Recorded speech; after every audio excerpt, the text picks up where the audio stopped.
Um, so again, just to recap, our daily word was about world peace, and our song was "Weave," which is, really the same message, that we are all one big family.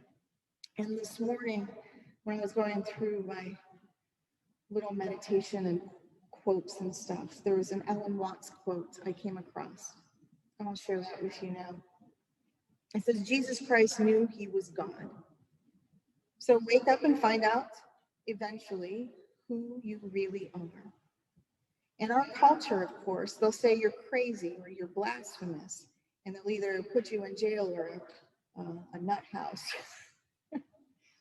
However, if you wake up in India and tell your friends and relations, my goodness, I've just discovered that I'm God, they'll laugh and say, oh, congratulations, at last you found out.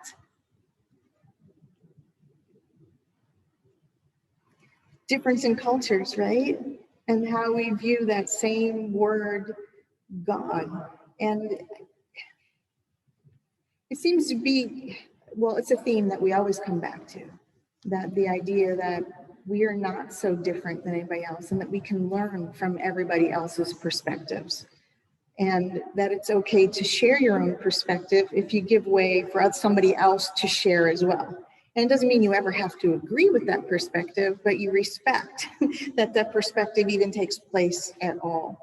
And the more I think we talk about it and share, the more we find that it really does come down a lot of times to how we're even defining that same word, like God. How do we define any word? And we're going to find that different people define words very different and have different charges on them all over the place.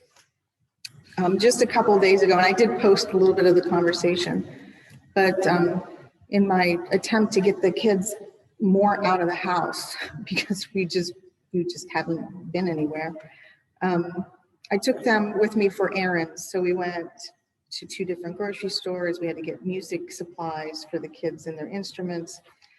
So they're crazy when I take them shopping, because they just are.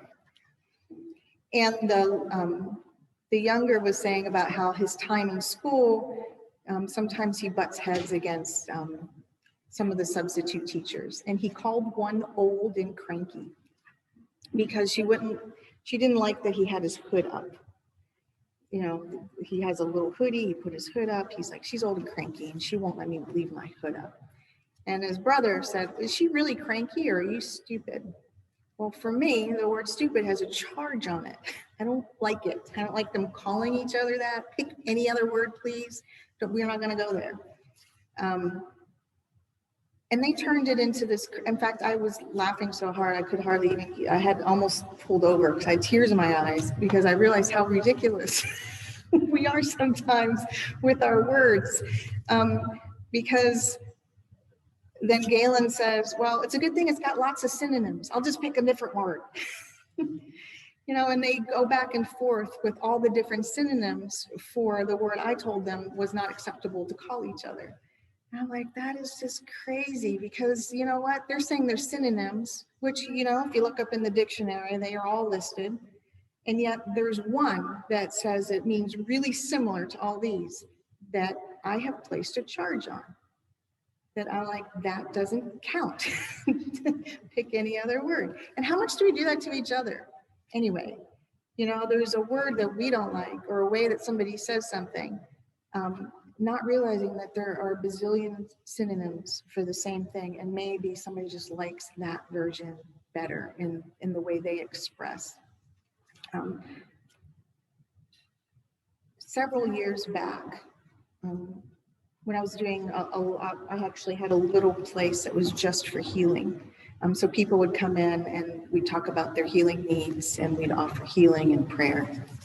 And a lot of that took place in the category of Reiki.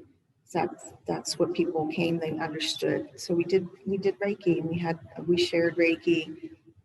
And I had a couple of ladies come in to ask what it was all about, and could they see what was going on and ask questions. So of course, we took them around, let them see the room. They asked questions. And the one lady's question was, what God do you pray to when you're offering healing? It's like, well, and out of my mouth came, well, for me, it's all the same for everybody. And she said, no, it's not. And from her point of view, she wanted me to use the word that she had chosen, that she recognized as God. That sat with me for a long time. I'm like, do I need to? So I actually went home, and it's grown since then because this was several years ago. But I made a list of all the words that I could think of that would mean the same thing as God. So I had things like energy and universe and Christ and Jesus and I even wrote the force and anything I could think of to write down that would mean, at least for me, the same thing. And then realizing, that was a huge example of how not everybody is in that frame of reference that we can use all of these synonyms for the same thing. And do we honor that with each other?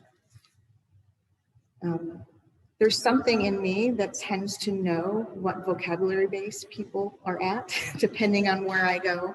So I find myself, if I go talk to one group, I'll hear myself using certain words. There was one group that I had not been to before. They asked me to speak about healing, and I found myself using words that were, say, prayer, Holy Spirit, Jesus. I used a few Bible verses. I was listening to myself, and when we got all done, I pulled somebody aside. I said, where are most of these people from? And most of them were all part of a Catholic community right up the road. So Spirit knows when you connect, when you really want to be there for healing, you will have the right words for that place. They're not the words I use here a lot, And then I went to another place, similar situation, asked to talk about healing. And I said the word prayer, and about 6 people in the room cringed. So I stopped, took a breath, and here I moved into words like spirit and healing. And it was the same conversation I had had with the other group. Right? Same conversation, that healing is there for everybody, that we are able to tap into that we can align, that God is always there. And yet, one group, I found myself using the words healing and spirit, and the other one was prayer and Christ. And I don't know that that's wrong. I think sometimes we get so caught up in, well, it has to be this way. This is my understanding. These are my words. And then, if you look at any social media, oh my goodness, a lot of it is misunderstanding of where people are coming from. All I got to do is do a 30-second Google search and find an original article and realize that people are just not seeing that same article the same way. Or there's part of it that causes a charge, and a lot of it comes down to wording. And even in our political structure, there are a couple of really neat test quizzes online right now. One from a research center, I forget what college, and another one's more international. And you go through. The one that's more United States based labels 9 different political parties that we have in this country. Now, a lot of people don't even realize that there's 9 registered political parties in this country. They think of 2 or maybe 3. And when you take all of the questions that they ask, the result is showing you what % you agree with each party. So there's a recognition that part of you is not totally against anything, that there's a percentage in there that you can recognize and agree with anybody. So there's a common point to start a conversation from.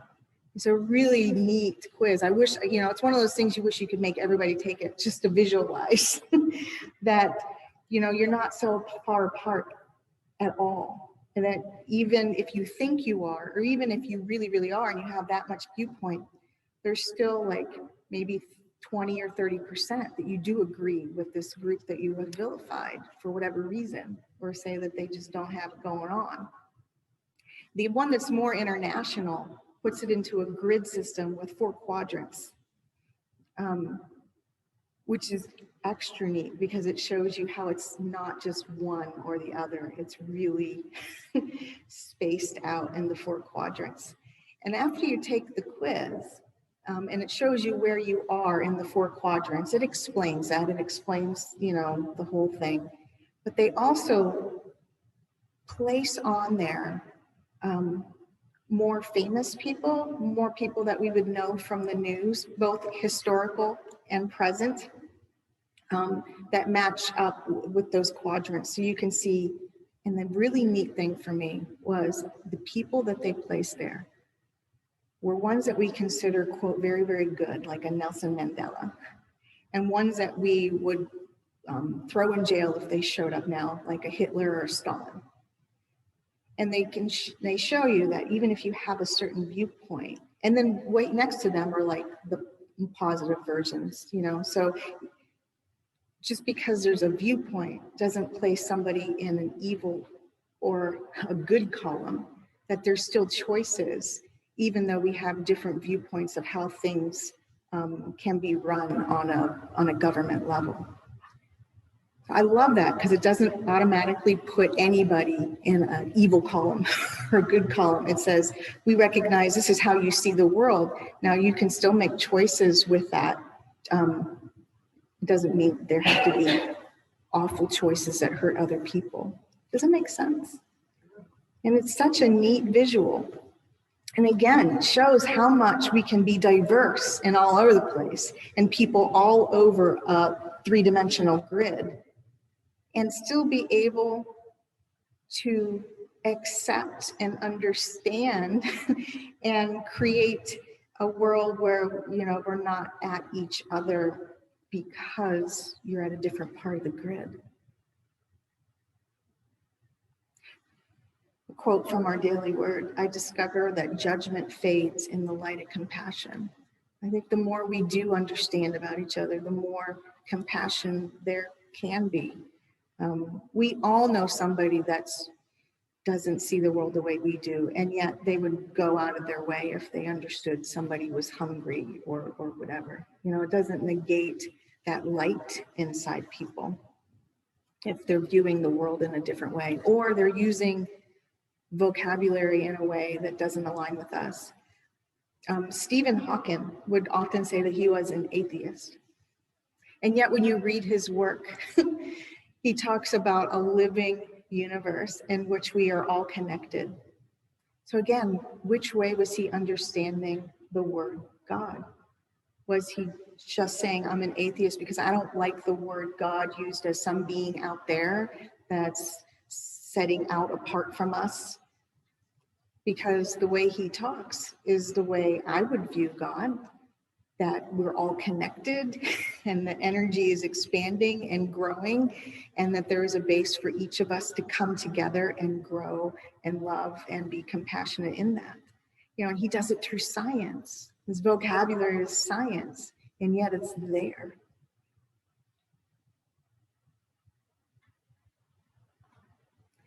So I'm going to close with this last part of the daily word that we already read. But today we sow peace through our acceptance and understanding. Peace in the world grows as we join each other in celebrating our diversity and affirming that that is all part of the oneness in spirit. Thank you.